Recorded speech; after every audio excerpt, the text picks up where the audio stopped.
Awalnya, Bunga Citra Lestari alias BCL dituduh terpapar virus corona COVID-19 saat berada di Bali. Dirinya pun sampai mengklarifikasi melalui unggahan di Instagram, Rabu, tanggal 16 Juni tahun 2021, di mana BCL menjelaskan bagaimana dirinya dapat terkena COVID-19. Saya tidak pernah mengeluarkan statement bahwa saya terpapar COVID-19 dikarenakan sehabis liburan dari Bali, tegas BCL dalam statement tersebut.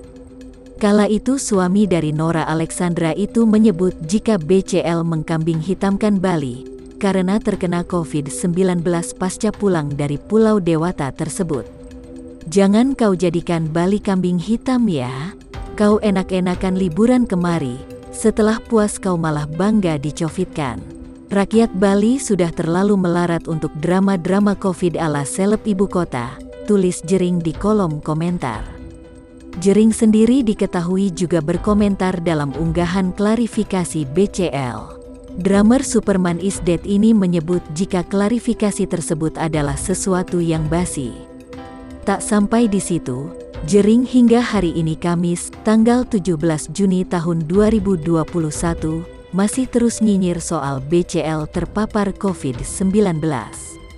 Tak cukup meledek soal sikap basi, Jering mengkritisi soal anggapan kalau pihak media yang salah memahami soal BCL terpapar COVID-19 usai pulang dari Bali.